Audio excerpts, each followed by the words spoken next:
os discípulos, eles tinham o mesmo problema que a igreja de hoje tem. Chama-se ufanismo espiritual, vanglória. A pessoa achar que tem o que não tem, achar que é o que não é, achar que pode o que não pode.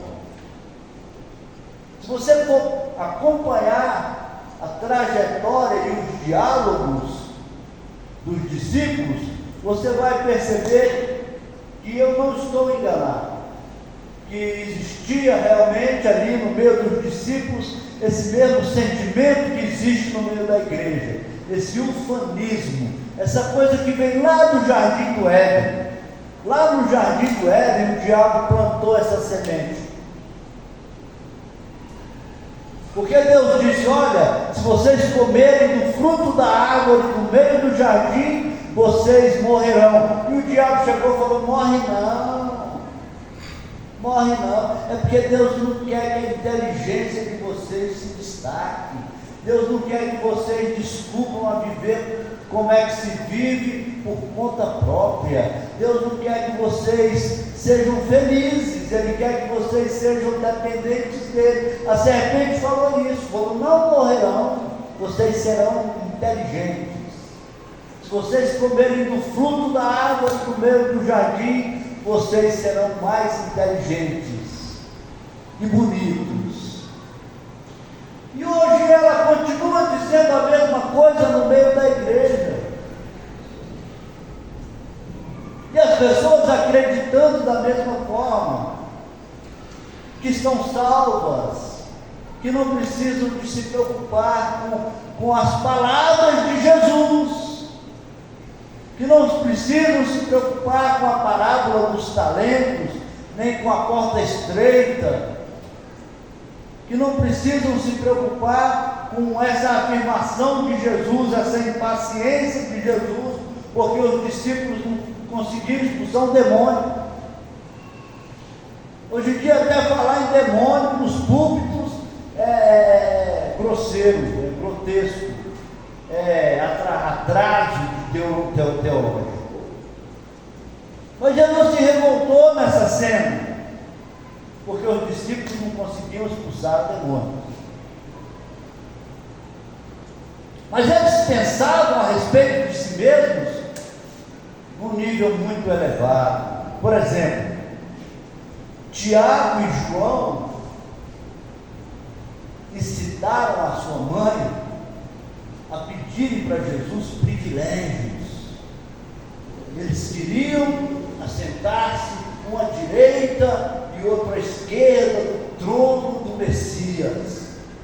Eles queriam coisa grande, queriam governança, queriam autoridade de comando. Eles queriam coisas que eles nunca na vida poderiam ter. Queriam governar, comandar. Isso é sonho, até hoje é assim. As pessoas ficam sonhando, as pessoas ficam se iludindo,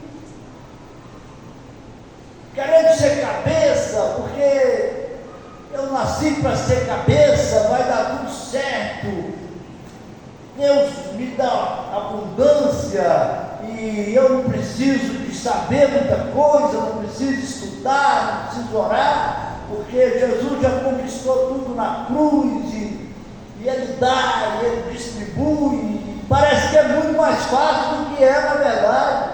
Eu fico vendo as pessoas, elas se iludem e não percebem ao longo do tempo quanto estão iludidas.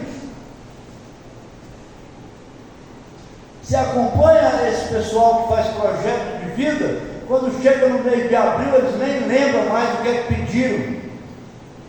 E os pastores, ao invés de deixar os papelzinhos com o povo, eles vão tomar e queimar, para a fumaça subir e o povo não lembrar mais o que pediu. Mas ninguém está nem aí.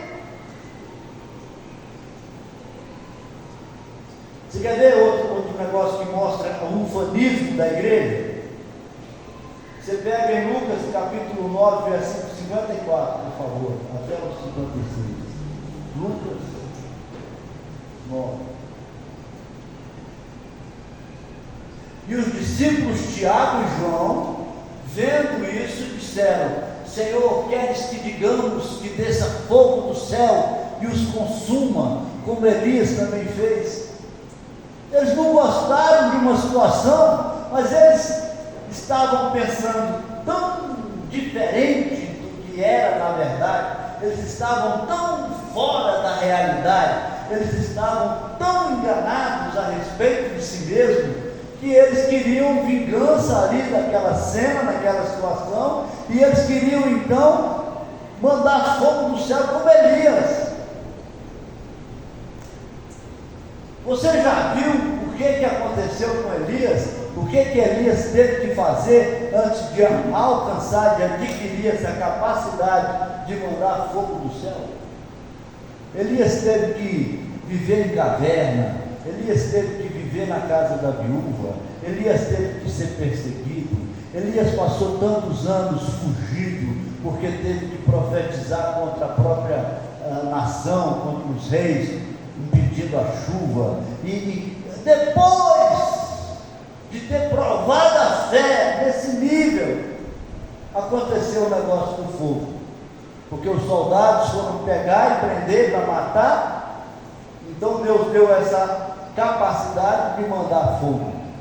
Agora os discípulos, eles estavam numa situação de ufanismo, de vanglória, achando que eram muito mais do que eram na verdade, que ali, sem dar conta nem de expulsar o demônio mudo, eles já queriam mandar fogo no mundo, igual Elias. É o sentimento do crente, é um sentimento satânico, ufânico, que leva a pessoa a pensar o que não é.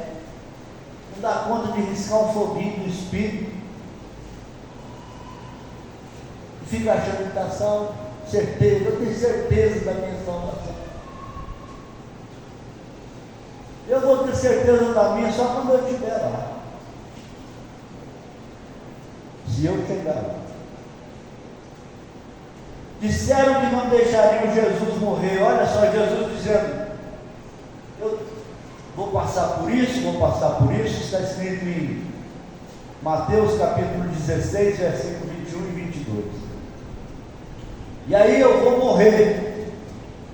E aí o cara estava tão cheio de si, ele estava tão enganado a respeito de si mesmo, que ele disse: não, você não vai morrer não.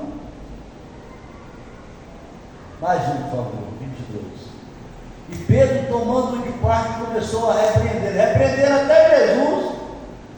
Ele tinha uma ousadia ilusória,